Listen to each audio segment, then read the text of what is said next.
Hello everyone. Today we'll be solving 10 to 15 questions of the chapter Rest and Motion Kinematics from the book H.C. Verma. If you have missed my introduction video in which I have explained what we will be covering in this particular playlist, then go and see that video. I am adding the link in the description. So before starting and diving straight to the question number 1, let me explain you how we are going to cover this series. I have divided the chapters into subparts, each part containing about 10 to 15 questions, so that you can master the concepts of a particular part and then you can jump on to the next one. I'm trying to keep it short for you people so that you can take frequent breaks, can recharge yourself and come back again and start doing the questions. So let's dive straight on to our question number 1. So the question is, a man has to go 50 meter due north, 40 meter due east and 20 meter due south to reach a field. What is the distance he has to walk to reach the field? And the second part is, what is the displacement from his house to the field? तो जब भी आपको इस तरह के question मिलते हैं, जब भी आपसे डायरेक्शन की बात की जाती है, तो सबसे पहले आपको डायग्राम बनाना है, क्योंकि जब तक आप उसको प्रॉपरली देख नहीं पाओगे, इमेजिन नहीं कर पाओगे, तो आपके लिए थोड़ा वो टफ हो जाएगा सोल्व करना। So the very first thing that I will be doing is कि मैं सबसे पहले आपको डायरेक्शन दिखा रहा हूँ, राइट? ये है नॉर्थ, ये है साउथ, ये है ईस्ट और ये है वेस्ट। ठीक है, अब अकॉर्डिंग टू क्वेश्चन वो कह रहा है कि वो पहले 50 मीटर वो नॉर्थ की तरफ गया, 40 मीटर फिर वो ईस्ट की तरफ गया और 20 मीटर उसके बाद वो साउथ की तरफ गया। तो आप सबसे पहले एक रेफरेंस पॉइंट या स्टार्टिंग पॉइंट सिलेक्ट कर लीजिए, which you can select on your own. आप कहीं से भी स्टार्ट कर सकते हैं, बिकॉज क्वेश्चन में इस तरह से कुछ मेंशन नहीं है कि वो ओरिजिन से ही चला है या किसी और पर्टिकुलर पॉइंट से चला है। So for our convenience what I am doing is, मैं फिलहाल के लिए ओरिजिन ही सिलेक्ट कर रहा हूं जहां से वो चलना स्टार्ट किया है। तो यहां से सबसे पहले तो वो 50 मीटर नॉर्थ की तरफ गया, उसके बाद 40 मीटर ईस्ट की तरफ गया और फिर 20 मीटर साउथ की तरफ गया। So final point is this green dot. अब जो मैन है, जो इंसान है, वो अब यहाँ पहुंच चुका है according to question, right? Now the thing is कि जो बेसिक कंसेप्ट आपको अच्छे से पता होना चाहिए इस क्वेश्चन के रिगार्डिंग, सबसे पहला कि डिस्प्लेसमेंट और डिस्टेंस में अंतर क्या है।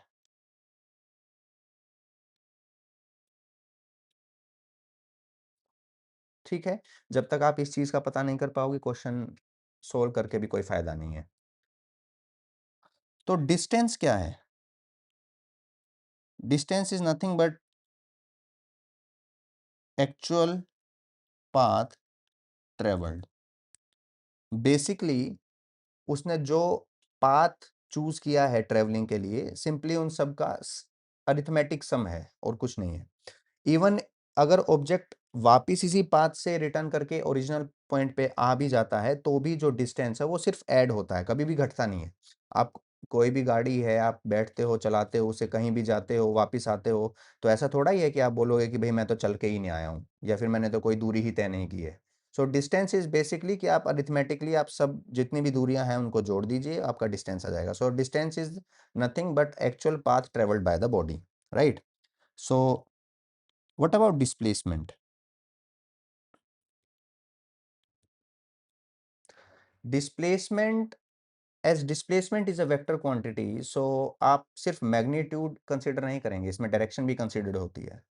तो displacement is actually a straight line distance between the initial point and the final point. Let me say it into another different words कि डिस्प्लेसमेंट जो एक्चुअल में क्या है, जब इंसान जहां से चला जहां पहुंच गया, उसके बीच में सबसे शॉर्टेस्ट दूरी है। It is shortest distance between initial point and final point। तो शॉर्टेस्ट पाथ होता कौन सा है, शॉर्टेस्ट दूरी होती कौन सी है इनिशियल पॉइंट और फाइनल पॉइंट के बीच में, या किन्हीं भी दो पॉइंट के बीच में? It is nothing but a straight line, right? एक सीधी लाइन ही आपकी शॉर्टेस्ट डिस्टेंस होती है किसी भी दो पॉइंट के बीच में। तो अगर आप किसी भी इनिशियल पॉइंट को और फाइनल पॉइंट को एक स्ट्रेट लाइन से जोड़ देंगे, तो जो ये आपकी दूरी है, ये जो डिस्टेंस है, ये बेसिकली डिस्प्लेसमेंट के बराबर है। फाइन, यहां तक ओके। तो एक दोनों के बीच में एक रिलेशन है कि अगर मैं बोलूं कि distance is equal to displacement, क्या ये ट्रू है? क्या कभी हो सकता है? Yes, it is true only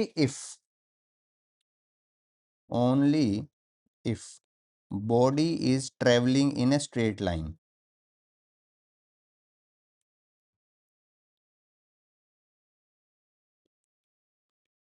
okay, ये तभी पॉसिबल है, otherwise in rest of the cases distance will always be greater than displacement. Max to max ये दोनों बराबर हो सकते हैं, जब बॉडी स्ट्रेट लाइन में चल रही हो तो डिस्टेंस और डिस्प्लेसमेंट बराबर होंगे, पर डिस्टेंस हमेशा डिस्प्लेसमेंट से बड़ा ही होगा। फॉर एग्जाम्पल इफ आई से कि कोई बॉडी ऐसे मूव करती है, ये आपका इनिशियल पॉइंट है, ये आपका फाइनल पॉइंट है, तो क्लियरली जो आपकी डिस्प्लेसमेंट है वो तो ये है स्ट्रेट लाइन इन दोनों पॉइंट के बीच में, जो कि आप साफ देख सकते हो। जो ये येलो, जो आपका येलो पॉइंट है, जो ये येलो कर्व है, इससे ये दूरी कम है। Fine, okay, so let's heading straight back on to our solution. तो यहाँ पे अब आप कुछ नहीं बचा है ऐसा करने लायक। तो सबसे पहला पार्ट आपका है कि भाई इसका डिस्टेंस कितना होगा। सो डिस्टेंस इज अरिथमेटिक सम, जितनी वो दूरी चला है, तो it is 50 plus 40 plus 20 which is equal to 110 meter, and the B part is displacement। तो डिस्प्लेसमेंट कितना होगा? बहुत सिंपल, कुछ भी नहीं है। क्या वो इनिशियल पॉइंट और फाइनल पॉइंट के बीच की स्ट्रेट लाइन दूरी है? तो ये हमारा इनिशियल पॉइंट है और ये हमारा फाइनल पॉइंट है, इनके बीच में एक स्ट्रेट लाइन में ड्रॉ कर रहा हूं, तो यही हमारा डिस्प्लेसमेंट है। ओके, तो अब क्या करेंगे? कुछ नहीं, एक स्ट्रेट लाइन यहाँ मैं एक परपेंडिकुलर ड्रॉप कर रहा हूँ, तो ये दूरी होगी 40 मीटर, क्योंकि ये इसके पैरेलल है, इसके जितनी ही है। और ये दूरी जो होगी ये होगी 50 minus 20 which is equal to 30 metres. Fine, okay, so Pythagoras theorem apply कर देंगे यहाँ पे। ये दूरी है आपकी 30 मीटर्स की, ये है 40 मीटर्स, तो ये आपका सिंपली 50 मीटर आ गया। Okay, suppose this is angle theta, तो अगर आप एंगल निकालना चाहें तो वो भी निकाल सकते हैं। So tangent theta is nothing but perpendicular by base which is 30/40, so theta is nothing but tangent inverse 3/4। Okay, so let's move on to our next question. I hope so कि आपको बेसिक कंसेप्ट प्रॉपरली क्लियर होगा कि मैंने यहाँ पे जो बताया है डिस्टेंस और डिस्प्लेसमेंट के बारे में। फाइन, तो अब हम नेक्स्ट क्वेश्चन की तरफ मूव करते हैं। अपना नेक्स्ट क्वेश्चन कहता है, ए particle starts from the origin, goes along the x-axis to the point 20, 0 and then returns along the same line to the point minus 20, 0. Find the distance and displacement of the particle during the trip। तो similarly ये पहले question के concept पे ही based है, इस पे ज़्यादा time ना खराब करते हुए आगे बढ़ते हैं। तो सिंपली मैं आपके लिए वही, ये एक्स एक्सिस, ये वाई एक्सिस। फाइन, अब पार्टिकल वही कुछ एक्सप्लेन इसने किया है या नहीं कि हाँ ओरिजिन से चला है, इस बार इसने मेंशन किया है, तो हम ओरिजिन मार्क कर लेते हैं। तो पार्टिकल आपका यहाँ से चलना स्टार्ट करता है, कहाँ जाता है?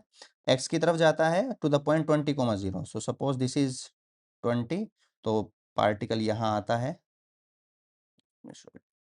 पार्टिकल यहाँ पहुँचता है, ये point is 20, 0 and what he says is कि वो उसी लाइन के अलोंग वापस रिटर्न करता है और पहुंच जाता है एक दूसरे पॉइंट पे विच इज -20, 0। तो यहीं से वो रिटर्न करता है, I am showing it in yellow, यहीं से वो वापस आता है और यहाँ -20, 0 पे पहुंच जाता है। अब आपसे वही डिस्टेंस और डिस्प्लेसमेंट की बात करी है, तो बहुत सिंपल है।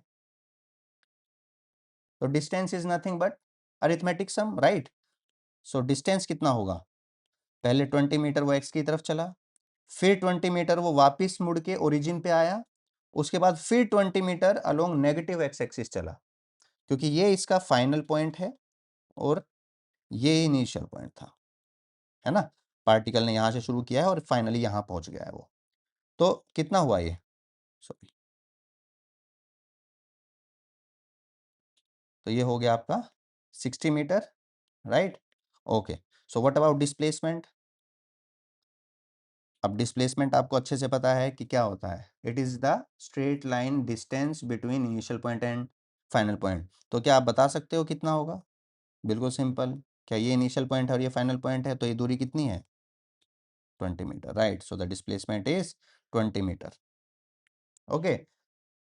और डायरेक्शन भी बात करेंगे तो टुवर्ड्स नेगेटिव एक्स एक्सिस, ठीक है, क्योंकि डिस्प्लेसमेंट हमारी वेक्टर क्वांटिटी है तो डायरेक्शन स्पेसिफाई करना बहुत जरूरी है। Let's move on to our next question.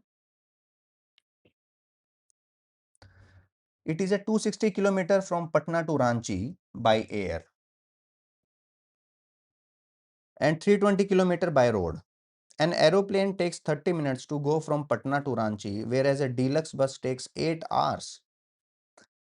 The first part is find the average speed of the plane, find the average speed of the bus, find the average velocity of the plane and find the average velocity of the bus. Okay. तो जो इसने कहा है सबसे पहले हम mention कर लेते हैं, ये कह रहा है कि पटना और रांची के बीच में 260 किलोमीटर की दूरी है, 260 किलोमीटर डिस्टेंस है अगर आप एयर से ट्रेवल करते हैं, और 320 किलोमीटर अगर आप बाय रोड ट्रेवल करते हैं। तो इसमें बेसिक कंसेप्ट क्या है, बेसिक सिंपल आप समझ सकते हैं कि जो आप एरोप्लेन से अगर आप ट्रेवल करते हो तो एरोप्लेन एक स्ट्रेट पाथ में ट्रेवल करता है, राइट। उसके लिए कोई ट्रैफिक सिग्नल नहीं है, उसके लिए कोई ब्रेकर्स नहीं है रोड के ऊपर, वो सिंपली क्या है कि वो टेक ऑफ करता है एक लोकेशन से और दूसरे लोकेशन पे स्ट्रेट हेड करके वहां पहुंच जाता है, ठीक है। तो मतलब कि जो आपका एरोप्लेन है वो बेसिकली डिस्प्लेसमेंट कवर कर रहा है, इन सिंपलर वर्ड्स कि उसकी डिस्टेंस और डिस्प्लेसमेंट एक ही है, क्योंकि वो हमेशा एक स्ट्रेट लाइन में मूव करेगा, उसके लिए कोई टर्न्स नहीं है, कोई सिग्नल्स नहीं है, वो सीधा फ्लाई करता है और डायरेक्ट लोकेशन पे लैंड कर जाता है। But whereas if you go by road तो आपको क्या होगा, आपको ट्रैफिक सिग्नल भी मिलेंगे, आपको ट्रैफिक भी मिलेगा, आपको ब्रेकर भी मिलेंगे, आपको टर्न्स भी लेने पड़ेंगे। सो बेसिकली आप एक सीधी लाइन में ट्रेवल नहीं कर रहे हैं, आप कोई भी पाथ हो सकता है, वो बीच में स्ट्रेट लाइन भी होगा, वो कोई कर्व भी होगा, है ना। तो अगर आप बाय एयर ट्रेवल करते हैं, if you travel by air, तो वो कह रहा है कि आपकी जो दूरी है वो है 260 किलोमीटर। सो बेसिकली ये जो 260 किलोमीटर है ये डिस्प्लेसमेंट है, किसके बीच में, पटना और रांची के बीच में, ठीक है। और वहीं पे अगर आप बाय रोड अगर आप ट्रेवल करते हो तो वही चीज आप 320 किलोमीटर है अब। सो ये बेसिकली डिस्टेंस है आपके लिए, राइट, ये स्ट्रेट लाइन नहीं है। तो कह रहा है कि aeroplane takes 30 minutes to go from Patna to Ranchi, ठीक है। अगर आप बाई एयर जाते हो तो आपको लगती है 30 मिनट्स, और अगर आप बाय बस जाते हो मतलब बाय रोड जाते हो तो आपको लगते हैं 8 आवर्स। फाइन। कह रहा है एवरेज स्पीड बताइए बस के लिए भी और प्लेन के लिए भी, फिर एवरेज वेलोसिटी पूछ रहा है। तो आप क्या कंसेप्ट जो आपको यहाँ पे पता होना चाहिए, सबसे पहले तो आपको एवरेज, ओके, ऐसा करते हैं, सबसे पहले स्पीड और वेलोसिटी की बात करते हैं कि स्पीड और वेलोसिटी में अंतर क्या है, पहले तो ये पता होना चाहिए। तो स्पीड जो है हमारी वो एक स्केलर क्वांटिटी है, और वेलोसिटी जो है वो हमारी वेक्टर क्वांटिटी है, ठीक है। तो इसका मतलब वेलोसिटी के पास मैग्नीट्यूड तो है ही, साथ में डायरेक्शन भी है, just same as that of displacement and distance. का अंतर कि डिस्टेंस आपका एक स्केलर क्वांटिटी है और डिस्प्लेसमेंट आपकी एक वेक्टर क्वांटिटी है। तो अगर मैं बात करूं स्पीड की, तो स्पीड होती है distance upon time, whereas velocity is displacement upon time. Okay, तो आप देख पा रहे हो यहां पे अंतर दोनों के बीच में, क्योंकि वेलोसिटी एक वेक्टर क्वांटिटी है तो ये वेक्टर क्वांटिटी को ही इन्वॉल्व करती है। तो velocity is nothing but displacement upon time and speed is nothing but distance upon time. अब गिवन क्वेश्चन में आपको दोनों के बारे में पता है कि डिस्टेंस कितना है और डिस्प्लेसमेंट कितना है। Fine, okay. तो अगर अब मैं बात करूं एवरेज की, कि एवरेज स्पीड क्या होगा या फिर एवरेज वेलोसिटी क्या होगी, ठीक है। एवरेज स्पीड होता है total distance travelled divide by total time, और ये होता है total displacement divide bye total time. अब ये तो बुक में दिया होता है, इसका थोड़ा सिग्निफिकेंस समझते हैं, मैं आपको एक एग्जांपल से समझाता हूँ। सपोज करो कि भाई आप कहीं से कहीं ट्रैवल करते हो, ठीक है। मान लीजिए कि आप कहीं से भी आपकी डेजिग्नेटेड लोकेशन से, मैं एग्जांपल के तौर पे मान लेता हूं जैसे कि मैं हरियाणा से दिल्ली जाता हूं, ठीक है। तो हम एक नॉमिनल सा जो उनके बीच की दूरी है, मैं मान लेता हूं कि उनके बीच में जो दूरी है, जो डिस्टेंस है, सपोज करो वो है 120 किलोमीटर, ओके। और डिस्प्लेसमेंट सपोज करो डिस्प्लेसमेंट है आपकी 80 किलोमीटर्स, ओके। तो आपको डिस्टेंस और डिस्प्लेसमेंट के बारे में अब बेसिक अंतर तो पता चल ही गया है। मान लीजिए मैं अगर गाड़ी से जाता हूं, किसी भी गाड़ी से अगर मैं मूव जाता हूं, तो मुझे टाइम लगता है 3 आवर्स, ओके। 120 किलोमीटर दूरी तय करने में मुझे लगते हैं 3 घंटे। अब आप मुझे बताइए कि जब आप 3 घंटे गाड़ी चलाओगे और यहाँ से मतलब हरियाणा से आप दिल्ली जाओगे, तो ऐसा तो है नहीं कि आप एक ही स्पीड पे चल रहे हो।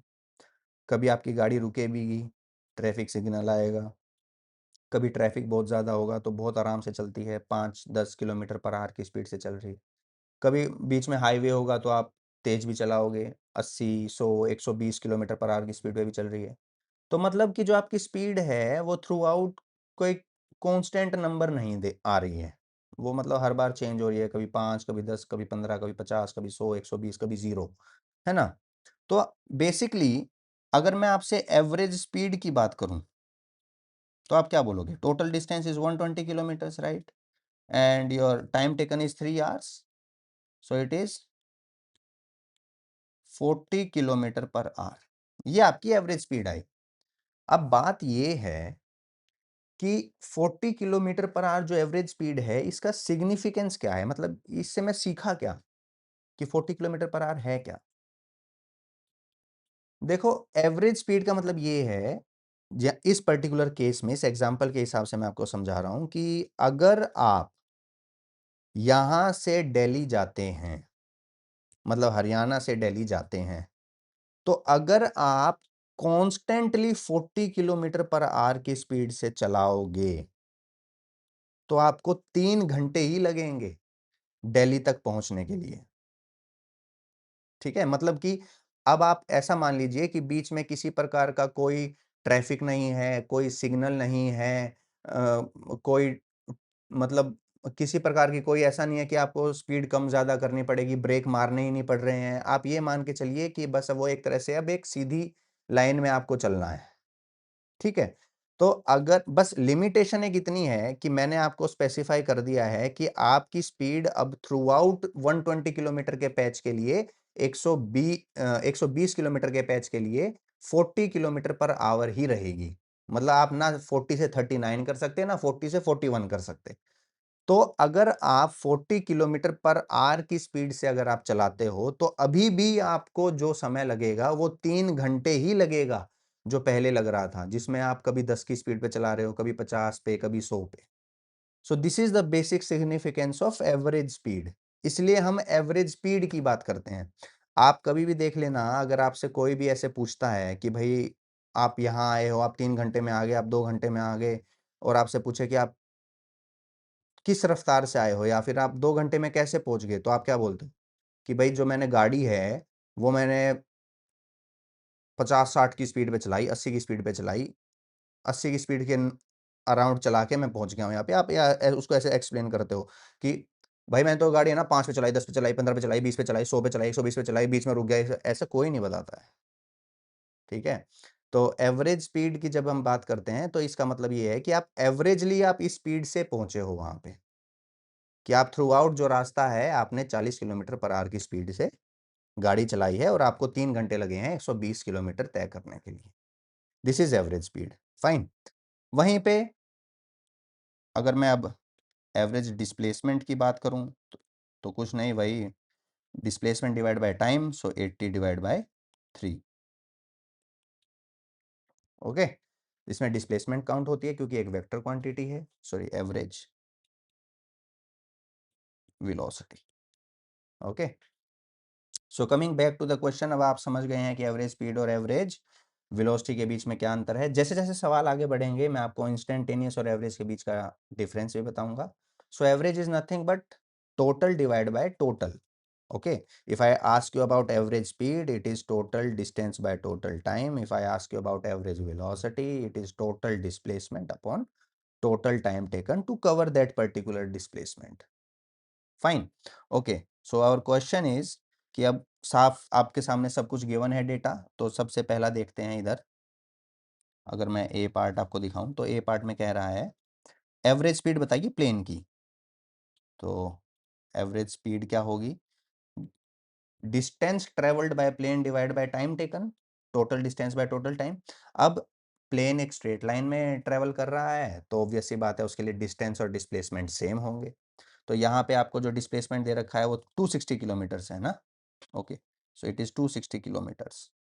तो एवरेज स्पीड क्या हुई आपकी 260 डिवाइड बाय, अब टाइम कितना लिया है उसने 30 minutes, so I am writing it half hour. Fine. So it comes out to be 520 kilometer per hour. What about B part? Average speed of बस। तो बस के लिए कितनी दूरी है? बस ने चला है 320 किलोमीटर और समय लिया है 8, तो ये कितना हुआ?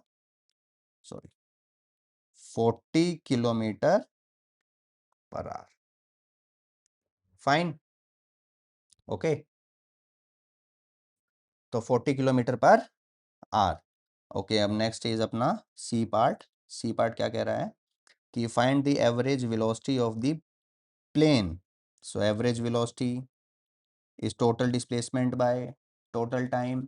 अब साफ पता है आपको कि जो प्लेन है वो एक स्ट्रेट लाइन में मूव कर रहा है तो डिस्टेंस और डिस्प्लेसमेंट उसके लिए सेम होंगे। So again it is 260 divide by 1/2, right? So it is 520 kilometre per our. What about average velocity of बस? एवरेज वेलोसिटी के लिए क्या करेंगे? Displacement upon total time. अब आप मुझे एक बात बताइए कि जो बस है उसके लिए डिस्प्लेसमेंट कितना होगा? डिस्टेंस तो क्लियर है 320 किलोमीटर है, but what about displacement? Displacement कितना होगा जो प्लेन का है? क्योंकि प्लेन एक स्ट्रेट लाइन में स्ट्रेट पाथ में मूव कर रहा है, तो अगर बस को मौका मिल जाएगा तो उसके लिए भी तो वही होगा स्ट्रेट पाथ। तो इसका मतलब इसके लिए जो डिस्प्लेसमेंट में है वो 260 ही रहेगा, और आपकी जो इसने टाइम लिया है which is equal to 8 hours. तो ये 8 से डायरेक्ट ही काट रहा हूँ, 8 3 ज़ा 24 और 20 हो गया 32.5 kilometre per our. Fine. So let's move on to the next question, which is a person leaves his home for sightseeing by his car. The meter reads 12,352 kilometer. When he returns home after 2 hours, the reading is 12,416 kilometers. What is the average speed of the car during this period? What is the average velocity? Again वही concept, average speed, average velocity का. So I hope so कि अब आपको clear है कि average speed और average velocity में क्या अंतर है. तो average speed is total distance by total time and average velocity is total displacement by total time. तो अब वो घर से चला, कहीं घूम के आया, साइट सीइंग की और वापस ही घर पे आ गया, तो इनिशियल और फाइनल पॉइंट तो सेम ही हो गए उसके. जो उसका इनिशियल पॉइंट था और फाइनल पॉइंट है वो तो घर ही है उसका, तो सेम हो गया. तो डिस्प्लेसमेंट कितनी हुई उसके लिए? 0. एक तरह से आप ये कह सकते हो वो कभी चला ही नहीं, या जहां से चला था वहीं पे वापस पहुंच गया, तो उनके बीच में दूरी कितनी है? 0. तो इसका मतलब उसकी एवरेज वेलोसिटी कितनी रही? 0. Total displacement by total time. अब डिस्प्लेसमेंट 0 है तो एवरेज वेलोसिटी भी 0 है. बट साथ में उसकी ओडोमीटर की रीडिंग भी दे रखी है आपको. ठीक है, उसकी ओडोमीटर की रीडिंग कितनी है? जब वो चला तो इतनी थी, और जब वापस पहुंच गया तो इतनी है. तो ओडोमीटर आपको डिस्टेंस बताता है बेसिकली. आपने कभी देखा है ओडोमीटर को घटते हुए? आप गाड़ी चला रहे हो और आपकी गाड़ी में आगे जो रीडिंग मीटर है जिसमें आपको बताता है कि आपकी गाड़ी कितने किलोमीटर चली है अब तक, या चल चुकी है आपकी ट्रिप के लिए, तो कभी आपने उसको घटते हुए देखा है? तो वो बेसिकली अरिथमेटिक सम है कि आपकी गाड़ी टोटल कितनी दूरी, कितना डिस्टेंस चल चुकी है. तो जो डिस्टेंस है, तो जो आपका डिस्टेंस है वो कितना होगा? 12,416 माइनस 12,352 माइनस कर दो 4 6. ओके, सो बेसिकली वो 64 किलोमीटर चला है. ठीक है, तो आपके लिए what about average speed, total distance divide by total time when he returns home after 2 hours, तो कितना हुआ? 32 किलोमीटर पर आवर. तो ये आपका ए पार्ट है, ये आपका बी पार्ट है. Fine. Okay, so let's move on to our next question.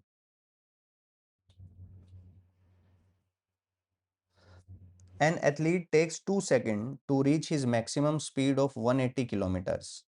What is the magnitude of his average acceleration? Magnitude.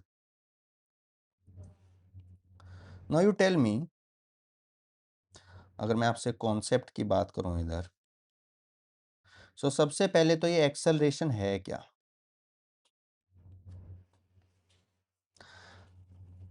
Acceleration is rate of change of velocity. जब भी आप कहीं पे रेट वर्ड लिखा देख लो तो उसका मतलब होता है विद रिस्पेक्ट टू टाइम, मतलब डिवाइड बाय टाइम.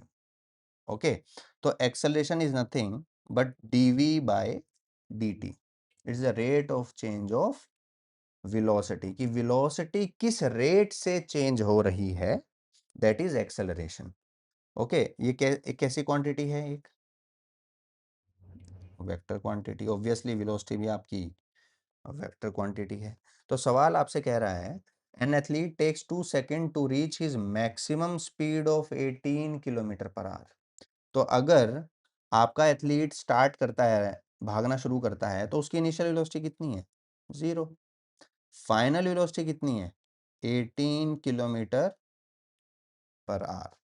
ओके, तो अगर मैं इसको मीटर पर सेकंड में कन्वर्ट करूं तो 5/18 से मल्टीप्लाई कर रहा हूं, 5 मीटर पर सेकंड. ये कन्वर्जन है, आप मतलब 5/18 से मल्टीप्लाई करेंगे तो मीटर पर सेकंड में आंसर आ जाएगा. वैसे अगर आप नहीं जानते तो मैं आपको दिखा देता हूँ. जैसे आपको 18 किलोमीटर पर आवर को मीटर पर सेकंड में कन्वर्ट करना है, तो 18,000 मीटर, और एक घंटे में कितने सेकंड होते हैं? 60 मिनट होती हैं, तो 3600 सेकंड. तो 2 जीरो से तो 2 जीरो गए, 2 से डिवाइड करूंगा 18 और 5। तो बेसिकली आपने 18 को 5/18 से मल्टीप्लाई किया है टू गेट द आंसर, और वही मैंने यहाँ पे किया हुआ है। ओके। और अगर आपको मीटर पर सेकंड से किलोमीटर पर आवर में कन्वर्ट करना हो तो 18/5 इसके रेसिप्रोकल से आप उसको मल्टीप्लाई कर देना, डायरेक्ट आपका आंसर मीटर पर सेकंड से किलोमीटर पर आवर में कन्वर्ट हो जाएगा। ओके। तो वो उसकी फाइनल स्पीड इज 5 मीटर पर सेकंड। अब क्या कह रहे हैं, what is the magnitude of his average acceleration. फिर से वही बातें, एवरेज एक्सेलरेशन का क्या मतलब है, what is the meaning of average acceleration. It is nothing but v2 minus v1 by total time t। और आप सिंपली कह सकते हैं v final minus v initial by delta t which is t2 minus t1 भी आप लिख सकते हैं इसे। सो v final minus v initial by t2 minus t1। मतलब कि आपके जर्नी के अलोंग थ्रू आउट जो चेंज इन वेलोसिटी हुई है for a given time interval, specific time interval, वो एवरेज एक्सेलरेशन है। तो average acceleration is written as delta we by delta T. D V by D और delta we by delta T में अंतर है। dv by dt is instantaneous acceleration but delta v by delta t is average acceleration। जैसे जैसे आगे बढ़ेंगे इस बारे में बात करेंगे। तो आपकी फाइनल वेलोसिटी कितनी है, फाइनल इज 5 मीटर पर सेकेंड और इनिशियल कितनी थी 0। टाइम टेकन कितना है, it दैटली takes 2 seconds, so 2। so this is 5/2 which is nothing but 2.5 meter per second square। okay। The speed of a car as a function of time is shown in the figure. Find the distance traveled by the car in the 8 second and its acceleration। Okay. तो आपको speed versus time का graph दिया हुआ है और आपसे distance पूछी है कि कितनी ट्रेवल करी है उसने। फाइन। अब मैं आपको कंसेप्ट वाइज समझाता हूँ कि यहाँ पे क्या कंसेप्ट है जो यूज़ हो रहा है। अब आप एक चीज़ नोटिस कीजिए, सपोज करो ये टाइम t है, ये स्पीड v है, ठीक है, ये स्पीड है यहाँ पे। अब अगर मैं कहूँ कि आपकी जो बॉडी है वो ऐसे चली है, ठीक है, कोई भी रैंडम वैल्यू आप ले सकते हो, मैं कुछ भी ले सकता हूँ इसको, जैसे मैं v1 ले रहा हूँ इसको, कोई भी रैंडम वैल्यू, जनरल वैल्यू। मान लो कि वो यहाँ से t1 से स्टार्ट होता है और t2 तक वो इसी रफ्तार से चलता है। अब मैं आपसे पूछना चाहता हूँ कि उसने दूरी कितनी तय करी होगी। तो हमें पता है speed is nothing but distance upon time. तो यहाँ से डिस्टेंस कितना आया, स्पीड इनटू टाइम, राइट। हाँ सर, स्पीड इनटू टाइम आ गया। अब आप एक चीज नोटिस कीजिए, अगर मैं आपसे इस ग्राफ के नीचे का एरिया पूछ लूं t1 से t2 तक का, तो आप क्या बोलोगे, सर ये जो दूरी है ये तो है t2 माइनस t1, और जो ये है v1, है ना। तो जो इसका एरिया होगा वो होगा लेंथ इनटू ब्रेड्थ, और लेंथ अपनी t2 माइनस t1, और जो ब्रेड्थ है वो है v। सो ये बेसिकली स्पीड इनटू टाइम ही तो है।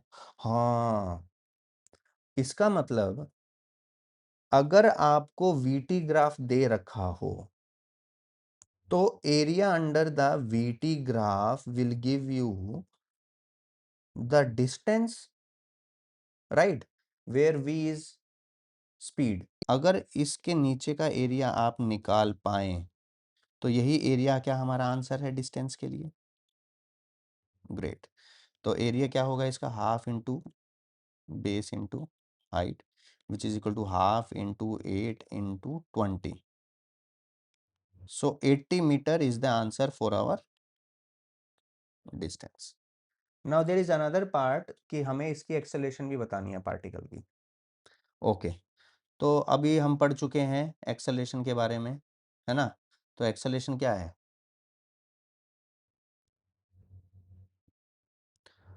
तो acceleration is V2 minus V1 by T2 minus T1 है ना, delta V by delta T,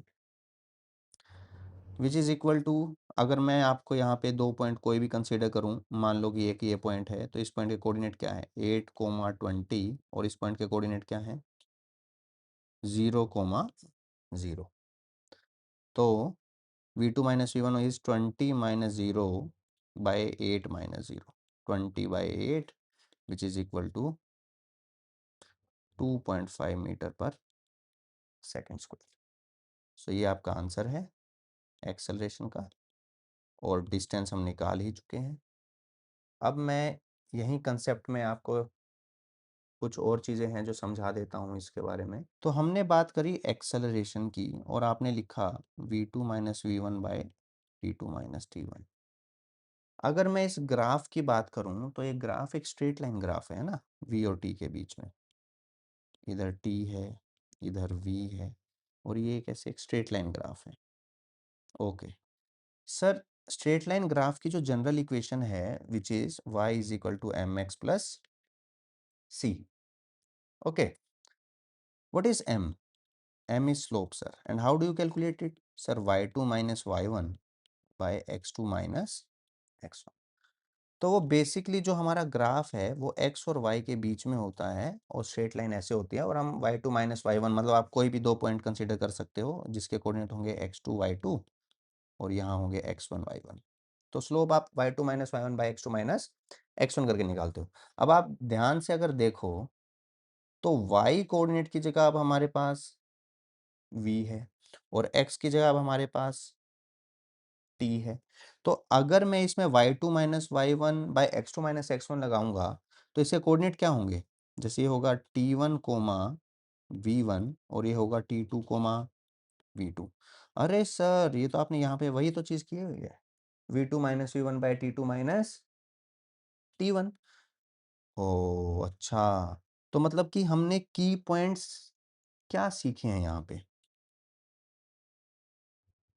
की पॉइंट्स, पहला है area under VT graph gives us displacement, पहला पॉइंट। और दूसरा क्या है, slope of VT curve gives us acceleration.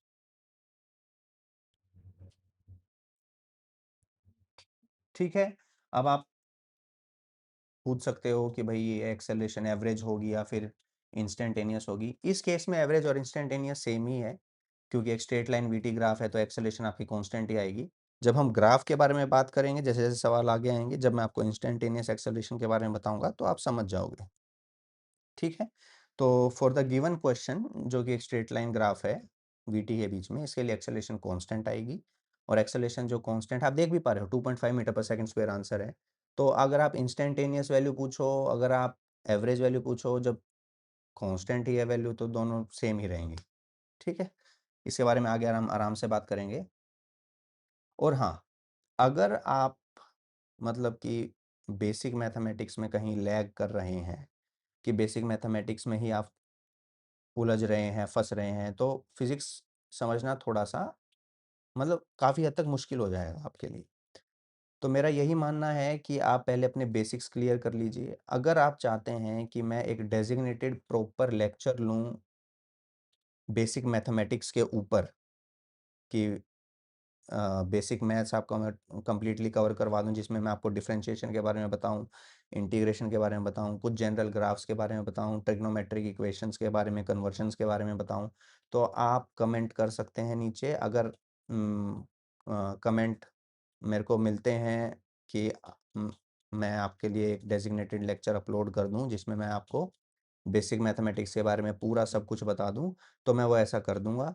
और अगर ऐसा है कि कोई कमेंट नहीं है तो मतलब मैं ये मान के चल रहा हूँ कि आप सॉलिड हैं बेसिक मैथमेटिक्स पार्ट के अंदर, तो आपको कोई दिक्कत नहीं होनी चाहिए सब समझने में। ठीक है, so comment down below if you want me to upload a lecture on basic mathematics, and I will do the same in a proper manner. कुछ भी मिस आउट नहीं होगा, प्रॉपरली सब कुछ एक्सप्लेन करूंगा, मैं हर चीज़ अपलोड करूंगा जो कि ईजिली हर एक के लिए अवेलेबल होगी। सेम नोट्स उसके आपको मेरे पीडीएफ पीडीएफ फॉर्मेट में आपको मेरे टेलीग्राम चैनल पे मिल जाएंगे. Okay, fine. So let's move on to our next question, which is this: the acceleration of a cart started at t is equal to 0 varies with time as shown in the figure. Find the distance traveled in 30 seconds and draw the position time graph. Okay. So जो given question है इसके लिए मैं इस question देखो, ये this is a very good question, so I am marking it as star. आप इसमें बहुत कुछ सीखोगे इस क्वेश्चन के अंदर. ठीक है, so let's take it slow. इस क्वेश्चन को थोड़ा सा आराम से हम सोल्व करते हैं. तो देखो, आपको एक्सेलरेशन वर्सेस टाइम ग्राफ आपको गिवन है और आपसे डिस्टेंस ट्रेवल्ड पूछा है 30 सेकंड्स में और पोजीशन टाइम ग्राफ भी ड्रॉ करना है आपको. फाइन. ओके, चलो स्टार्ट करते हैं इसे. पहले अच्छे से समझते हैं इसको, कंसेप्ट वाइज इसको प्रॉपरली ब्रेक डाउन करते हैं कि सवाल में एक्चुअल में हमें कैसे मूव ऑन करना है, क्या चीज़ हमें पता होनी चाहिए इसके बारे में. तो मैं यहाँ पे बेसिकली आपको एक सिंपल ग्राफ बना के दिखा रहा हूँ. मैं ऐसा है कि मैं आपको वीटी ग्राफ भी बनाऊंगा इसमें और एक्सटी ग्राफ भी बनाऊंगा फॉर थ्रू आउट 30 सेकंड के लिए, ताकि आपके कंसेप्चुअल क्लैरिटी बहुत अच्छी रहे. ओके, सो यहाँ पे आपको टाइम दे रखा है, यहाँ पे आपको एक्सेलरेशन दे रखी है और आपको ग्राफ कुछ इस तरह से दे रखा है. ओके, सॉरी, यहाँ नहीं है.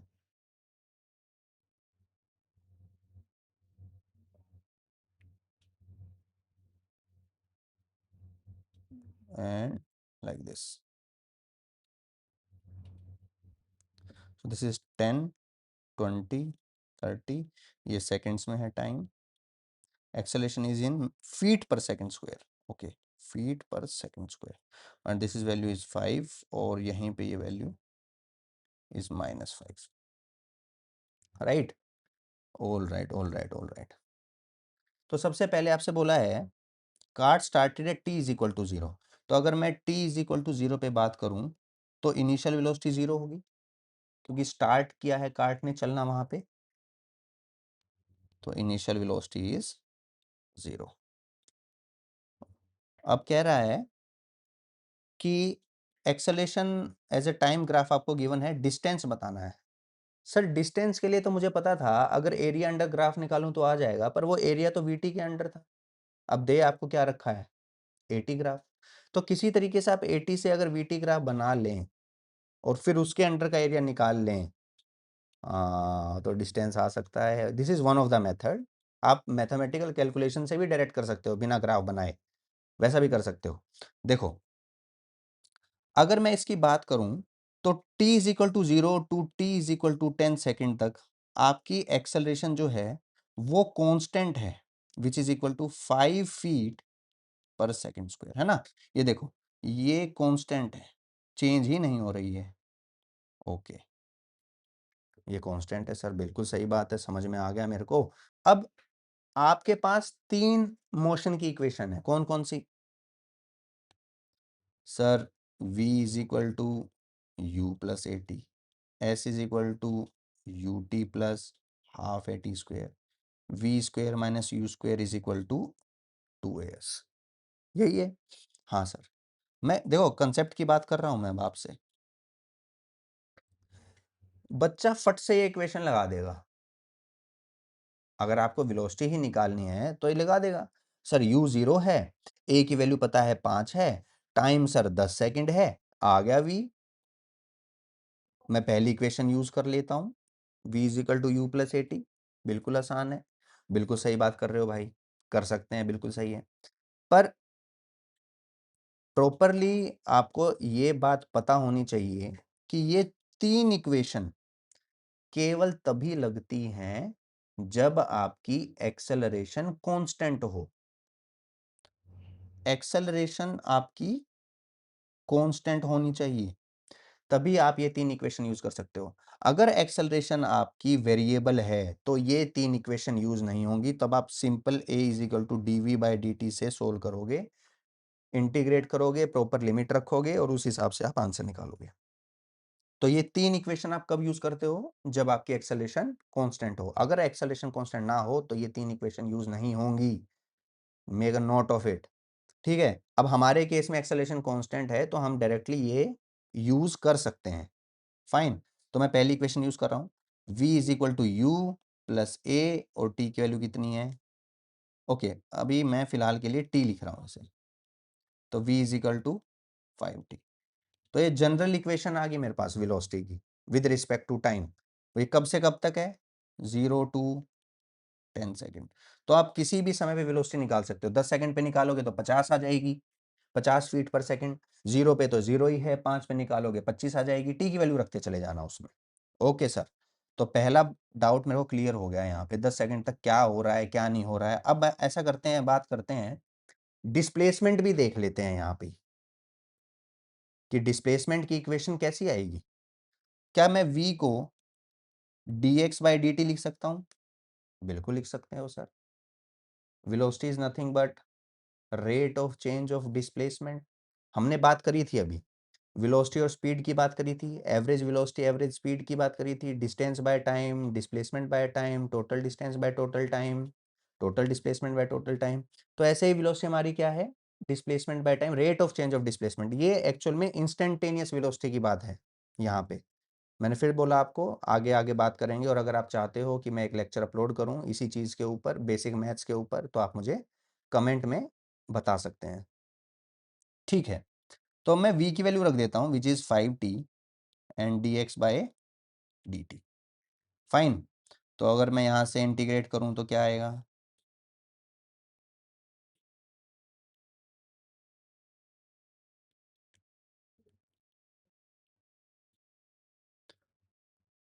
क्लियर है? अब इसमें आपको लिमिट रखनी है। हाँ, अब इसमें आपको वैसे मेंशनड है नहीं कि भाई आपका particle t is equal to 0 पे x इज इक्वल टू 0 से स्टार्ट हो रहा है ना? पर हाँ, इनिशियल वेलोसिटी उसकी 0 है, तो फिलहाल के लिए मैं x इनिशियल पॉइंट को 0 ही ले रहा हूँ। इसमें भी 0, ये किसी भी समय t पे है, और ये कोई भी दूरी x हो जाएगी उस समय। तो यहाँ से x किसके बराबर आया? 5t² bye 2, right? तो अगर आप देखोगे तो एक पैराबोलिक इक्वेशन है ये 5t² बाय 2। पैराबोलिक इक्वेशन आप कैसी होती है, मतलब कि पैराबोला की इक्वेशन कैसी है या क्वाड्रेटिक इक्वेशन कैसी होती है? y is equal to ax² plus bx plus c, right? तो ये उसी फॉर्मेट में है जहाँ पे b और c 0 है, a की वैल्यू 5/2 है। तो मतलब कि पैराबोलिक इक्वेशन है स्टार्टिंग में डिस्प्लेसमेंट के लिए। ओके सर, बिल्कुल बात समझ आ गई हमारे, ये एकदम अच्छे से बात समझ आ गई। हाँ सर, यहाँ तक तो मेरे को कोई दिक्कत नहीं है। What about t is equal to 10 to t is equal to 20 second? t is equal to 10 to t is equal to 20 second. Clearly acceleration आपकी 0 है, और एक्सेलरेशन 0 का मतलब क्या है सर? एक्सेलरेशन होता है dv/dt, राइट? अब किसी का डिफरेंशिएशन 0 कब आ सकता है? जब जिसका डिफरेंशिएशन आप कर रहे हो उसमें दो ही केस बनते हैं, या तो वो खुद 0 हो या वो कांस्टेंट हो, तभी किसी का डिफरेंशिएशन 0 आ सकता है। हाँ सर, ये भी बढ़िया कंसेप्ट बताया सर आपने, कि अगर किसी का डिफरेंशिएशन 0 है मतलब या तो वो टर्म खुद 0 है, या वो टर्म कांस्टेंट है कि चेंज ही नहीं हो रही है, क्योंकि कांस्टेंट का डिफरेंशिएशन 0 आता है। Okay sir, fine. लेकिन अगर आप चेक करो, मैंने v is equal to 5t निकाला हुआ है, राइट? ये देखो, आप देख रहे हो v is equal to 5t, general equation है t इज इक्वल टू 0 से 10 तक। हाँ सर, तो है ना, मैं एक बार चेक कर लेता हूँ। t is equal to 10 second पे वेलोसिटी तो सर 50 फीट पर सेकेंड आ रही है, तो इसका मतलब ये 0 तो है नहीं। आप देख रहे हो ना, वेलोसिटी की वैल्यू 50 फीट पर सेकेंड है, तो वेलोसिटी तो कांस्टेंट है, मतलब कि 10 सेकंड तक इसकी रफ्तार बढ़ेगी, 0 से 50 फीट पर सेकंड तक जाएगा। उसके बाद क्या होगा? उसके बाद ये 50 फीट पर सेकंड से ही चलता रहेगा t is equal to 20 second तक। क्लियर है? तो मतलब वेलोसिटी आपकी अब कांस्टेंट हो गई है 10 से 20 सेकंड के बीच में, और कितनी है वो? 50 फीट पर सेकंड। ओके, तो इसका मतलब सर हमारी वेलोसिटी अब हमारे लिए t is equal to, sorry ये t10 है यहाँ पे, okay so t is equal to 10 से t इज इक्वल टू 20 में अगर मैं बात करूं तो हमारी इनिशियल वेलोसिटी अब 50 फीट पर सेकंड है ना, जो कि चेंज नहीं हो रही है अब। क्लियर है, ये कांस्टेंट है। एक्सेलरेशन हमारा 0 है। तो व्हाट अबाउट, तो अब क्या मैं ये लगा सकता हूं, s is equal to U T plus half A t square. अब क्लियरली पीछे वाली टर्म तो 0 हो जाएगी क्योंकि एक्सेलरेशन हमारी 0 है।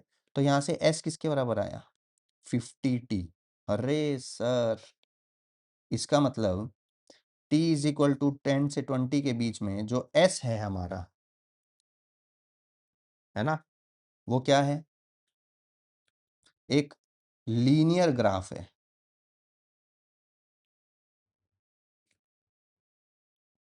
अब उससे आगे क्या होगा सर, 20 से 30 में एक्सेलरेशन आपकी नेगेटिव होगी, -5 फीट पर सेकंड स्क्वायर। ठीक है, तो अगर आप ध्यान से देखें, मैं यहाँ पे आपको दिखाता हूँ, तो t is equal to 20 second to t is equal to 30 second. अब एक्सेलरेशन आपकी -5 फीट पर सेकंड स्क्वायर है। क्लियर है। अब यहाँ पे आपकी t is equal to 30 second पे आपकी रफ्तार कितनी होगी सर, वही 50 फीट पर सेकंड जो पहले आई थी, जो कि कॉन्स्टेंटली वो मूव कर रहा था, है ना। तो यहाँ पे ये इनिशियल वेलोसिटी का काम करेगा। अब रफ्तार घटती चली जाएगी, क्यों, क्योंकि एक्सेलरेशन नेगेटिव है। एक्सेलरेशन आपकी क्या है, नेगेटिव है। ऑल राइट सर, समझ आ गया। अब क्या करें, एक्सेलरेशन आपकी है तो कांस्टेंट ही, तो क्या हम फिर से वो इक्वेशन लगा सकते हैं, तीनों तीनों में से कोई भी इक्वेशन आप लगा सकते हो। अगर मैं बात करूं v is equal to you plus A t की, तो v आपने को निकालना है, u कितना है 50 फीट पर सेकेंड -5 × t। तो ये तो आपकी जनरल इक्वेशन किसकी आ गई, वेलोसिटी की, फॉर टाइम 20 टू 30 सेकेंड के लिए। और यहीं पे अगर मैं यूज करूं s is equal to U T plus half A t square, आप यूज कर सकते हो उसको। तो क्या है, s is equal to U T plus half A t square. ठीक है, s की वैल्यू कितनी है, अब s की वैल्यू कितनी, ये कितनी आएगी, u कितनी है आपकी, सो u is your initial velocity is 50 t minus half into 5 t square. So basically आपका x आया 50t -5/2 t स्क्वायर। क्लियर है। तो ये है आपका t is equal to 20 to t is equal to 30 second के लिए। क्लियर। इससे पहले हमने निकाल ली थी, ये देखो ये दोनों इक्वेशन, ये दोनों, ये किसके लिए है, ये है t is equal to 0 to t is equal to 10 second के लिए। और उसके बाद हमने निकाली थी, ये रही s50t और ये u। ठीक है, ये और ये, सॉरी, है ना, ये किसके लिए हैं, t is equal to 10 to t is equal to 20 second. Fine, तो हमें अब सब कुछ पता चल गया है। अगर मैं सबसे पहले आपको वीटी ग्राफ बना के दिखाऊं, ठीक है, इसके बाद कंसेप्ट के बारे में अच्छे से बात करेंगे। अगर मैं आपको सबसे पहले वीटी ग्राफ एक्सप्लेन करूं तो कैसा होगा, इधर t, इधर v। अब ये मान लीजिए आपका है 10 सेकेंड, ये है 20, ये है 30। ठीक है, सो सबसे पहले हमारी वेलोसिटी क्या आ रही है 5t which is a linear graph. Okay, so ये t इज इक्वल टू 0 पे आपकी इनिशियल वेलोसिटी 0 है, तो मैं आपको ये ग्रीन से शो कर रहा हूँ, तो ये ऐसे। क्लियर है, t is equal to 10 second तक, और यहाँ पे ये रफ्तार कितनी हो जाएगी 50 फीट पर सेकेंड। इसकी इक्वेशन है v is equal to 5t। उसके बाद क्या हुआ, उसके बाद सर आपकी वेलोसिटी कांस्टेंट होगी 50 फीट पर सेकेंड पे। ठीक है सर, तो उसके बाद ये ऐसे मूव करेगा, क्लियर? 20 सेकेंड तक कांस्टेंट है। यहाँ पे v is equal to constant which is equal to 50 feet per second. उसके बाद क्या है? ओके, सो उसके बाद हमारी है 50 माइनस 50। अब ये घटती चली जाएगी। अब नेक्स्ट के लिए देखो आप, तो फिर ये एक लीनियर ग्राफ ही है, पर अब इसमें एक्सेलरेशन क्या है? नेगेटिव, तो स्लोप इसकी कैसी आएगी? नेगेटिव। तो इसकी रफ्तार घटती चली जा रही है। क्या आप मुझे बताओगे कि इसकी रफ्तार कितने समय बाद जीरो हो जाएगी? तो सिंपल है, आप वैल्यू पुट करके देख लेते हैं। तो यहाँ से t कितना आया? 10 सेकेंड। तो 20 से 30 सेकंड के बीच में ये इक्वेशन है, और 10 सेकंड के बाद रफ्तार जीरो हो जाएगी। तो इसका मतलब सीधी सी बात है, क्या 30 सेकंड पे पहुंचेगा तो रफ्तार इसकी जीरो हो जाएगी। तो ये आपका वीटी ग्राफ है, और हमें पता है कि area under VT graph gives us displacement, right? Distance और डिस्प्लेसमेंट इस केस में सेम होंगे। क्यों? कंसेप्ट करके यहां लिख रहा हूं। एरिया जो हमें देगा वो हमें डिस्टेंस भी देगा और डिस्प्लेसमेंट भी देगा। ऐसा क्यों? क्योंकि जो ग्राफ है वो अबव एक्स एक्सिस है, नीचे तो गया ही नहीं। तो अगर आप डिस्प्लेसमेंट निकालते तो ऊपर वाले को आपको ऊपर वाले एरिया को प्लस मानना पड़ता, नीचे वाले एरिया को माइनस मानना पड़ता। दोनों को जोड़ते तो वो घट जाते आपस में, है ना, माइनस हो जाते। पर अब एरिया अबव एक्स एक्सिस अगर आप देखोगे सारा पॉजिटिव है, कोई ग्राफ जो है वो एक्स एक्सिस के नीचे गया ही नहीं। तो इस केस में आप जब एरिया निकालोगे तो सिर्फ पॉजिटिव ही आएगा। मतलब कि एक तरह से जो पार्टिकल है उसने पलटी कहीं मारी ही नहीं, वो सीधा ही जाता जा रहा है। भले ही उसकी रफ्तार कम हो रही है पर वो वापिस मुड़ा ही नहीं। तो इसका मतलब आपकी जो डिस्टेंस और डिस्प्लेसमेंट है वो सेम रहेगी इस केस में। तो जब भी आपको एरिया एक्स एक्सिस के ऊपर मिले तो मतलब सारा एरिया आपका क्या है? पॉजिटिव ही होगा, एक्स एक्सिस से ऊपर है। मतलब डिस्टेंस और डिस्प्लेसमेंट इस केस में क्या है? बराबर है। ठीक है सर। तो अब इसका अगर मैं एरिया निकालूं तो एरिया कितना आएगा? सर बहुत सिंपल है, half into base into height, और ऐसे ऐसे दो ट्राइंगल हैं, प्लस एक बीच में आपका ये रेक्टेंगल है जिसका लेंथ इंटू ब्रेड्थ करोगे तो 10 इंटू 50 कितना हुआ? 500 plus 500 which is equal to 1000 feet. तो कितना डिस्टेंस मूव किया उसने? 1000 फीट। पर आपको एक पोजीशन टाइम ग्राफ भी पूछा हुआ है। अरे सर बिल्कुल आसान है, बिल्कुल आसान है, चलो चेक कर लेते हैं। अब आप अगर, मैं यहाँ पे फिर से लिख रहा हूँ, t is equal to 0 to 10 second. आपका जो डिस्प्लेसमेंट आया था वो आया था 5/2 t²। t is equal to 10 to 20 second. x कितना आया था? अब वेलोसिटी उसमें कांस्टेंट थी, हम चेक कर लेते हैं, 50t। ठीक है, ये आया था 50t। और t is equal to 20 second to 30 second. x कितना आया था? 50 माइनस 5/2 t²। ओके, अब इसका ग्राफ बनाना है, बहुत सिंपल है, बिल्कुल सिंपल है। देखो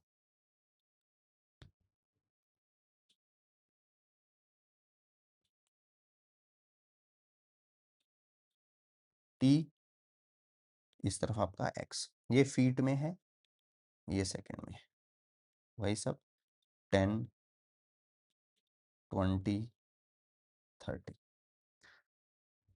तो अब आप इसको जनरल इक्वेशन से अगर आप कंपेयर करोगे जो कि है y is equal to A x square plus B X plus C. अब कंसेप्ट यहाँ पे देखिए आप, अगर आपका a ग्रेटर देन 0 होता है तो जो ग्राफ है उसका मुंह ऊपर की तरफ खुलेगा, और अगर a लेस देन 0 है तो ग्राफ का मुंह नीचे की तरफ खुलेगा। ये आप ध्यान रखिए हमेशा।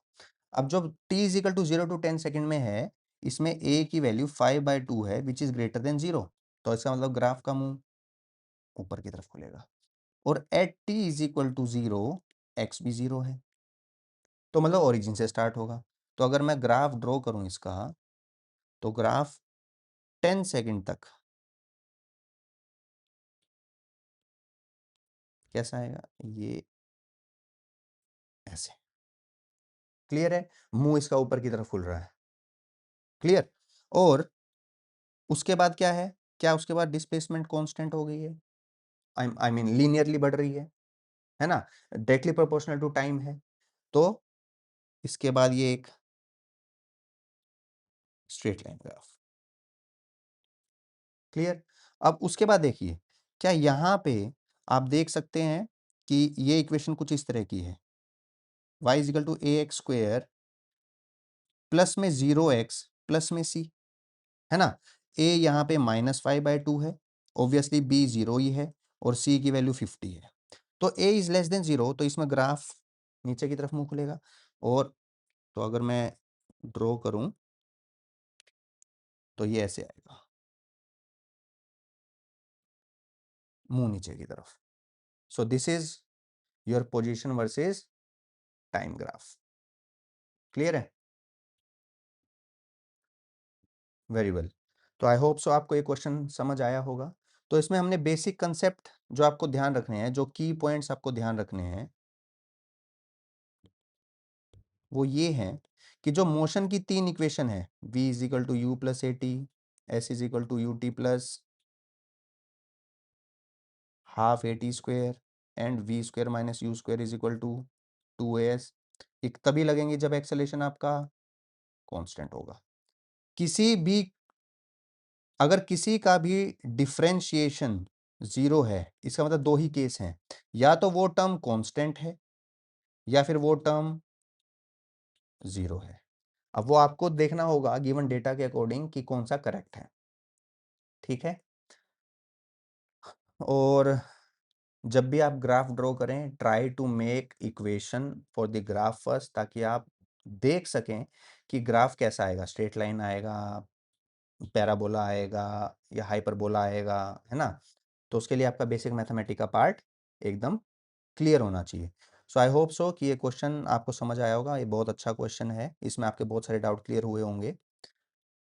ठीक है? तो आप मतलब कि गिवन डेटा से मैंने यहाँ पे आपके लिए वीटी ग्राफ भी बना दिया है, आपके लिए पोजीशन टाइम ग्राफ भी बना दिया है। आपको गिवन था एटी ग्राफ, तो एटी ग्राफ से आप समझ गए यहाँ पे कब एक्सेलेरेशन कांस्टेंट है, कब एक्सेलेरेशन जीरो है। अगर एक्सेलेरेशन जीरो है तो उसका मतलब क्या है कि या तो वेलोसिटी आपकी कांस्टेंट होगी या फिर वेलोसिटी आपकी जीरो होगी। हमने देख लिया ये केस हमारा नहीं है, हमने अभी आपके मतलब यहीं गिवन डेटा के से हमने प्रूव कर दिया कि वेलोसिटी आपकी जीरो नहीं होगी। यहाँ पे एक्सेलरेशन आपकी पॉजिटिव है, यहाँ पे एक्सेलरेशन आपकी नेगेटिव है। और एक्सेलरेशन नेगेटिव आते ही बच्चा सोचता है कि भाई उसकी तो डिस्प्लेसमेंट भी नेगेटिव होगी। ये बहुत बड़ा मिथ है, ऐसा कुछ नहीं है। बच्चे को बहुत इसमें दिक्कत होती है करते हुए कि एक्सेलरेशन नेगेटिव है डज नॉट इम्प्लाई कि डिस्प्लेसमेंट भी उसकी रिवर्स हो गई है, मतलब उल्टी डायरेक्शन में हो गया, डिस्प्लेसमेंट भी नेगेटिव हो गया। ऐसा नहीं है। आपको चेक करना पड़ेगा कि पार्टिकल कहाँ पे पलटी मार रहा है, कहाँ उसकी रफ्तार जीरो हो रही है। तो आप ये बात ध्यान रखें कि अगर आपको कभी भी एक्सेलरेशन नेगेटिव दिख जाए तो सबसे पहले आप वेलोसिटी जीरो देखो कहाँ होगी, किस टाइम पे होगी। उसके बाद आप चेक करो कि पार्टिकल पलटी मार रहा है या नहीं। तभी आप बता पाओगे कि डिस्प्लेसमेंट नेगेटिव होगी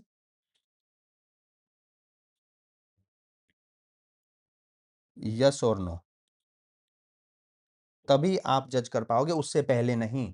तो अगर आप एक्सेलरेशन देखते हो कि नेगेटिव हो गई है तो आप ये भूल जाओ कि एकदम से डिस्प्लेसमेंट भी उसकी नेगेटिव हो गई है। एक्सेलरेशन नेगेटिव मतलब उसकी रफ्तार अब डिक्रीजिंग है। कहाँ उसकी रफ्तार जीरो हो रही है, फिर रफ्तार नेगेटिव का मतलब है अब वो यू टर्न मार चुका है और अब वो उल्टी दिशा में जा रहा है। तो आई होप सो कि आपको ये क्लियर हो गया होगा। यहाँ से बहुत सारी बातें, बाकी अब हम नेक्स्ट क्वेश्चन पे आते हैं। Figure shows the graph of velocity versus time for a particle going along the x-axis. Find acceleration, distance traveled in 0 to 10 second and the displacement. तो अब तक जो हमने कंसेप्ट सीखे हैं उसमें आप ये क्लियर हो गया होगा आपको कि अब ये जो ग्राफ है इसका एरिया अगर हम ड्रॉ करेंगे, ग्राफ के अंडर का एरिया अगर हम ड्रॉ करेंगे, it is above x axis only. और अगर आपका एरिया एक्स एक्सिस से ऊपर ही है तो मतलब आपका डिस्टेंस और डिस्प्लेसमेंट पॉजिटिव है, तो इसका मतलब डिस्टेंस और डिस्प्लेसमेंट बराबर ही आएगा। ठीक है, तो अगर मैं सबसे पहले इसके अंडर का एरिया निकालूं मैं, तो एक तो ये रेक्टेंगल का एरिया और एक ये ट्रायंगल का एरिया। ठीक है, तो क्या होगा, area is half into base is 10, height is 8 - 2, triangle का एरिया जो है, प्लस और आपके रेक्टेंगल का एरिया होगा length into breadth which is 10 × 2, so it is 5, 5 × 6 + 20 which is equal to 30 + 20 which is equal to 50 metre. Clear है? Okay, so मतलब आपका डिस्टेंस भी 50 मीटर है और डिस्प्लेसमेंट भी 50 मीटर है।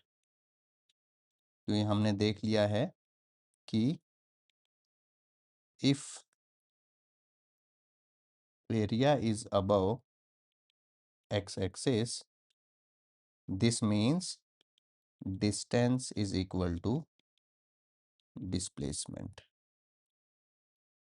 ठीक है, क्योंकि डिस्टेंस हमेशा पॉजिटिव ही होता है और डिस्प्लेसमेंट में से हम वैल्यू तभी घटा सकते हैं जब एरिया नेगेटिव आए, मतलब पार्टिकल उल्टी डायरेक्शन में चल रहा है। पर जब एरिया ऊपर है एक्स एक्सिस से, तो इसका मतलब जो आपका पार्टिकल है वो एक ही डायरेक्शन में चल रहा है, तो उस केस में आपका डिस्टेंस और डिस्प्लेसमेंट दोनों ही पॉजिटिव होंगे और दोनों ही बराबर ही होंगे। ठीक है, तो इसका मतलब हमारा डिस्टेंस और डिस्प्लेसमेंट दोनों ही 50 मीटर आए। ओके, अब हमारा एक पार्ट बचा है एक्सेलरेशन का। तो एक्सेलरेशन कैसे निकालेंगे? बिल्कुल सिंपल है सर, कितनी बार तो बता चुके हो आप, dv/dt, rate of change of velocity which is nothing but v2 - v1/t2 - t1। Clearly एक स्ट्रेट लाइन ग्राफ है तो एक कांस्टेंट, एक एक्सेलरेशन कांस्टेंट आएगी, तो आप चाहे एवरेज निकालो चाहे आप इंस्टेंटेनियस निकालो, दोनों वैल्यू सेम ही रहेंगी। मैं इसी केस में आपको एटी ग्राफ बना के भी दिखा देता हूं फॉर कंसेप्चुअल क्लैरिटी ओनली। तो फिलहाल के लिए हम आंसर निकालते हैं। v2 - v1 अगर मैं करूं तो मैं एक पॉइंट ए कंसिडर कर रहा हूं जिसके कोऑर्डिनेट है 10, 8 और एक ये कंसिडर कर रहा हूं जिसके कोऑर्डिनेट है 0, 2। तो v2 - v1 करेंगे तो 8 - 2 divide by 10 - 0 which is equal to 6, 6/10, 0.6 metre पर second square. Okay, so this is your acceleration. अब इसी का हम एक बार के लिए एटी ग्राफ देख लेते हैं क्या है। क्लियरली अगर आप ग्राफ ध्यान से देखें तो इनिशियल वेलोसिटी इसकी 2 मीटर पर सेकेंड है, ग्राफ क्योंकि 2 से शुरू हो रहा है। ठीक है, तो जो आपका u है विच इज 2 मीटर पर सेकेंड और आपका जो v है वो है 8 मीटर पर सेकेंड, है ना, और टाइम इसने लिया 10 सेकेंड। तो अगर मैं यहाँ पे स्लोप निकालूं, जो कि आप निकाल चुके हो, ये आपकी स्लोप ही तो है, तो ये आपकी कितनी आई, 0.6 मीटर पर सेकेंड स्क्वायर। क्लियर है? और जनरल इक्वेशन क्या होती है स्ट्रेट लाइन की, y is equal to mx + c। तो यहाँ y की साइड हमारा वेरिएबल वेलोसिटी है, तो v आया 0.6 x की तरफ t है और प्लस c, c होता है intercept, this is known as intercept. और इंटरसेप्ट का मतलब है कि आपका ग्राफ वाई एक्सिस को किस पॉइंट पे कट कर रहा है। यहाँ पे हमारा ग्राफ वाई एक्सिस को, अगर मैं इसको आगे बढ़ा भी दूं तो ये 2 पे कट कर रहा है, ये पॉइंट 2 है।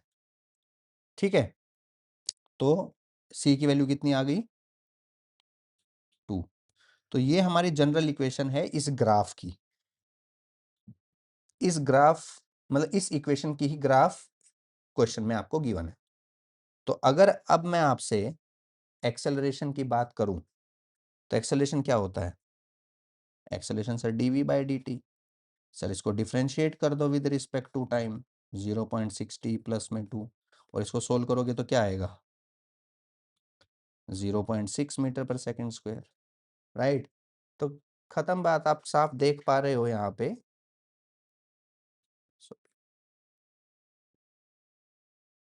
कि जो एक्सेलरेशन है वो 0.6 मीटर पर सेकंड स्क्वायर आया है। मैंने सिंपल इस इक्वेशन को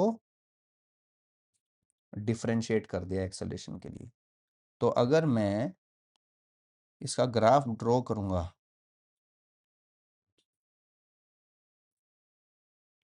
ए और टी के बीच में, तो एक्सेलरेशन की वैल्यू इज 0.6 मीटर पर सेकंड स्क्वायर, और ये ऐसा ग्राफ आएगा।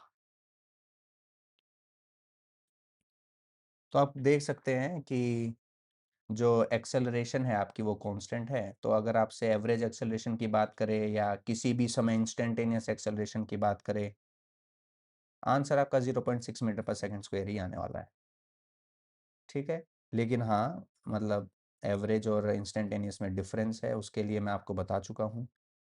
सो let's move on to our next question. देखते हैं। Figure shows the graph of the x coordinate of a particle going along the x-axis as a function of time.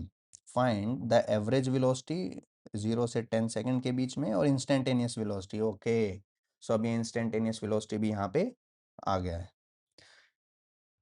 तो आपसे पूछा गया है, अच्छा आपको एक्स टी ग्राफ गिवन है, तो ये अच्छा एक बात ध्यान रखें आप, यहाँ पे ये एक्स टी है, इस एक्स का मतलब क्या डिस्टेंस होगा या डिस्प्लेसमेंट होगा। क्वेश्चन में हमेशा जब भी आपको एक्स एक्स टी या फिर कोई भी एक्स की जनरल इक्वेशन टी की फॉर्मेट में दे रखी हो, ये हमेशा डिस्प्लेसमेंट होता है, डिस्टेंस कभी नहीं होता। डिस्प्लेसमेंट ही होता है, डिस्टेंस अगर होगा तो वो आपको स्पेसिफिकली क्वेश्चन के अंदर मेंशन करेगा, ठीक है। तो अब आपसे पूछा गया है average velocity during 0 to 10 second, right. तो 10 सेकेंड वाला ये है, तो यहाँ पे इसकी वेलोसिटी कितनी, यहाँ पे इसकी डिस्प्लेसमेंट कितनी है 100 मीटर, और स्टार्टिंग में ये 0 मीटर, क्लियर है। तो एवरेज वेलोसिटी क्या होती है, total displacement divide bye total time. हम बात कर चुके हैं इस बारे में। अब टोटल डिस्प्लेसमेंट कितनी है सर, 100 मीटर, और टोटल टाइम टेकन कितना है 10 सेकेंड, तो कितना है 10 मीटर पर सेकेंड। ये आपका ए पार्ट है, ठीक है।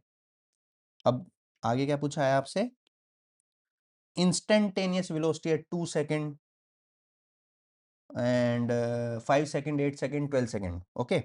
सो अगर मैं आपको ग्राफ में दिखाऊं तो तकरीबन 2 सेकेंड कुछ यहाँ कहीं होगा, ये होगा आपका 2 सेकेंड, और ये डिस्प्लेसमेंट होगी उसकी उस 2 सेकेंड के ऊपर। अब आपसे पूछा क्या है इंस्टेंटेनियस वेलोसिटी, तो बहुत सिंपल है। अब हमें पता है कंसेप्ट क्या है यहाँ पे, इंस्टेंटेनियस वेलोसिटी के बारे में बात करते हैं। इंस्टेंटेनियस वेलोसिटी होती है dx by dt, which is nothing but rate of change of displacement, rate of change of displacement, ठीक है। तो एवरेज वेलोसिटी और इंस्टेंटेनियस वेलोसिटी में क्या अंतर है। आप एवरेज वेलोसिटी जब आप निकालते हो तो आप यूज करते हो delta we by delta t, right, total displacement by total time. What if this delta t approach zero, ये जीरो नहीं हो रही, इट इज वेरी क्लोज और near to zero. For example this time comes out to be 0.00001 second, है ना, then this becomes dv by dt, and this is instantaneous acceleration. Similarly, for delta x by delta t, if limit is delta t approaches 0, this becomes dx by dt, which is nothing but instantaneous instantaneous velocity. Let's understand it by a simple example. Okay. Suppose करो कि वही हमारे पास एक car है, ठीक है, ये ए point से बी पॉइंट जा रही है और ये मान लो कि 1 घंटा लेती है और ये 60 किलोमीटर है, ठीक है, 60 किलोमीटर। तो आप एवरेज वेलोसिटी क्या बताओगे? Total displacement by total time which is equal to 60 km/h, है ना। इसका सिग्निफिकेंस मैं आपको ऑलरेडी बता चुका हूं। पर अगर मैं आपसे बोलूं कि किसी भी इंस्टेंट पे मान लीजिए आपकी कार यहां पे है, ये है आपकी कार, और मैं आपको बोलूं कि आपकी स्पीड क्या है उस समय, तो आप क्या करोगे? आप स्पीडोमीटर में देखोगे और मुझे एग्जैक्टली वैल्यू बता दोगे, है ना, कि भाई उस समय पे 50 पे चल रही है या फिर ये 100 पे चल रही है या फिर ये 20 पे चल रही है। तो आपने एक्चुअल में किया क्या? आपने अपना समय जो ये टी था, जो ये टी है यहाँ पे, ये 1 घंटे से घटा के, ये डिक्रीज करके आपने बिल्कुल कुछ फ्रैक्शन ऑफ सेकंड्स कर दिया। फॉर एग्जांपल 0.0000001 सेकंड, आपने इतनी देर में देख के मुझे आंसर बता दिया होगा। भाई आपने एकदम से देखा और मुझे बता दिया कि भाई इतनी वैल्यू है ना। तो जब आपने ये डेल्टा टी को बहुत छोटा कर दिया तो वही एवरेज वेलोसिटी या फिर एवरेज एक्सेलरेशन आपकी इंस्टेंटेनियस वेलोसिटी या इंस्टेंटेनियस एक्सेलरेशन में बदल गई, कि ऑन दैट पर्टिकुलर इंस्टेंट जो वैल्यू है वो ही आपने मुझे बताई है, ठीक है। ऑल राइट, तो अब हम बात करते हैं किसकी? इंस्टेंटेनियस वेलोसिटी की। तो इंस्टेंटेनियस वेलोसिटी की अगर मैं बात करूं तो इसका मतलब मुझे dx बाई dt कैलकुलेट करना पड़ेगा, और dx by dt is nothing but slope of xt graph. जैसे vt के लिए आपने निकाला था, है ना, एक्सेलरेशन उसमें आपकी स्लोप आती है dv बाई dt, ऐसे ही xt ग्राफ में स्लोप जो है वो आपकी इंस्टेंटेनियस वेलोसिटी बताएगी। तो आप मुझे बता दीजिए कि जो ये वाला है सबसे पहला, ये, इसकी स्लोप कितनी होगी? सर बिल्कुल सिंपल है, v x2 minus x1 by t2 minus t1। So at t is equal to 2 second slope कितनी है? कोई भी आप 2 पॉइंट ले सकते हैं, तो मैं एक ये टॉप मोस्ट पॉइंट ले रहा हूँ, एक मैं ये वाला पॉइंट ले रहा हूँ और एक मैं ये वाला पॉइंट ले रहा हूँ। तो ये हो गया आपका हो जाएगा ये x2 minus x1 by t2 minus t1, और x2 आपका हो गया 50 माइनस 0 बाय 2.5 माइनस 0, कितना आ गया ये? 500/25, है ना।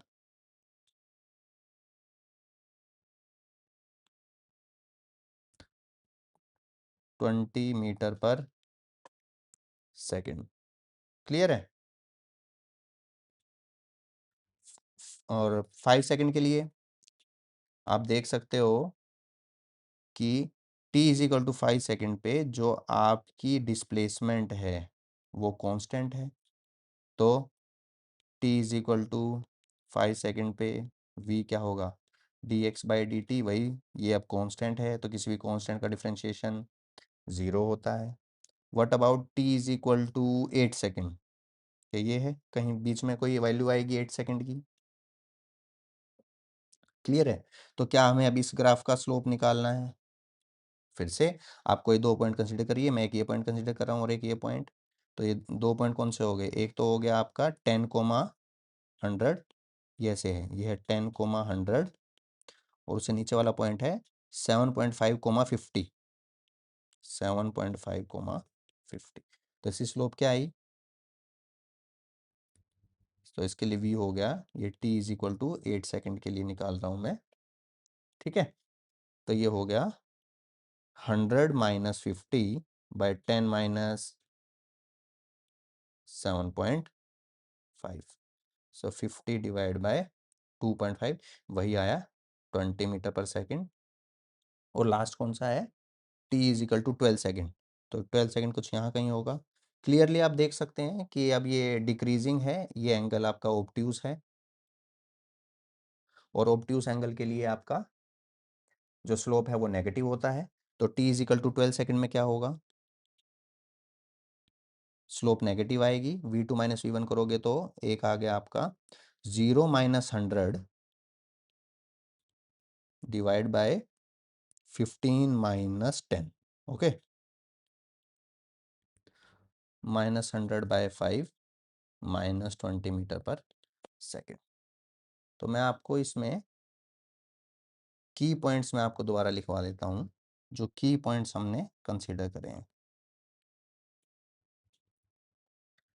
पहला है, जो इंस्टेंटेनियस वेलोसिटी हो या एक्सेलरेशन हो, दैट इज नथिंग बट वो एक एवरेज वेलोसिटी और एक्सेलरेशन ही है for very short interval of time. It is average velocity और average acceleration for a very very small interval of time.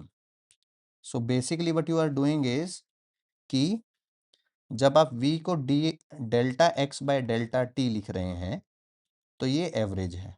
ऐसे ही a एवरेज क्या है, delta v by delta t।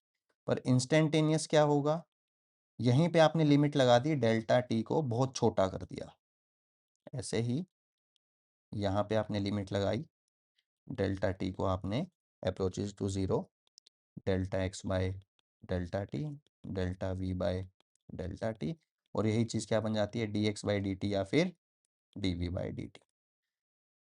Clear है, okay fine. ये D X by D T क्या है, slope of X T graph which tells us instantaneous velocity. और D we by D T क्या है, slope of V T graph which tells us instantaneous acceleration.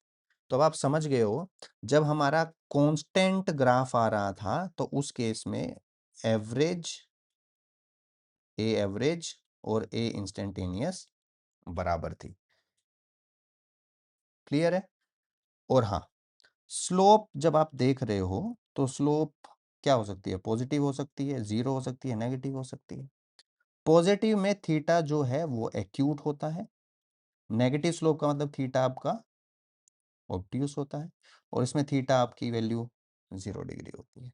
ठीक है, जब slope आपका 0 है। स्लोप आपका नॉट डिफाइंड भी आ सकता है, जिसको आप बेसिकली इन्फिनिटी बोल देते हैं, उसमें थीटा की वैल्यू 90 डिग्री होती है। ये हम बात करेंगे जनरल मैथमेटिक्स में। तो यहाँ आप देख सकते हो कि ये एंगल क्या है, ये एंगल आपका ऑब्ट्यूस है, यहाँ से एंगल क्या है, ऑब्ट्यूस। इस वजह से इसके लिए जो आपका स्लोप है वो क्या आया है, नेगेटिव है। क्लियर है। From the velocity time plot shown in the figure, find the distance traveled by the particle during the first 40 seconds. Also find the average velocity during this period. बहुत simple सा सवाल है। अब आप ध्यान से देखें तो आपसे सबसे पहले क्या पूछा है, डिस्टेंस ट्रेवल्ड। तो डिस्टेंस ट्रेवल्ड क्या होता है, एरिया अंडर द ग्राफ। तो आपको बस ये एरिया निकालना है। जब आप देख रहे हो कि कुछ एरिया ऊपर है, कुछ एरिया एक्स एक्सिस के नीचे है, तो डिस्टेंस क्या होता है, अरिथमेटिक सम। डिस्टेंस कभी भी घटता नहीं है, तो ऊपर वाला ग्राफ का एरिया भी प्लस करेंगे और नीचे वाले ग्राफ का एरिया भी प्लस करेंगे। तो जब आप एरिया निकालोगे तो वो आएगा half into base is 20, height is 5, plus half into base is 40 minus 20 is again 20, and height is again 5. Minus 5 has no significance in case of distance, right? ये 10, ये 10, 50 plus, which is equal to 100 meter. Fine. Now what about, okay, so this is your distance. सही है sir. Displacement के लिए क्या करेंगे sir, वो भी तो एरिया अंडर वीटी ग्राफ होता है। बिल्कुल सही है, पर उसके लिए हमें क्या करना पड़ता है, हमारा की पॉइंट क्या है, मैं फिर से यहाँ पे लिख रहा हूँ आपके लिए,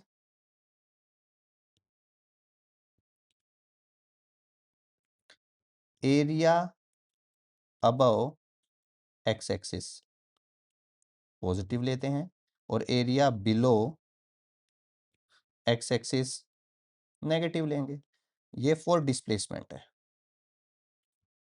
और डिस्टेंस के लिए ऊपर हो या नीचे हो, हमेशा ऑलवेज पॉजिटिव। ओके सर, तो मैं ये बात समझ गया हूँ। अगर मैं डिस्प्लेसमेंट की बात करूँ तो आप नीचे के लिए एरिया नेगेटिव हो जाएगा, है ना। तो ओवरऑल एरिया कितना हुआ इसका, 0। और हमें पता है average velocity is total displacement by total time, so it is nothing but 0। Clear है? आई होप सो आपको ये कंसेप्ट समझ आया होगा।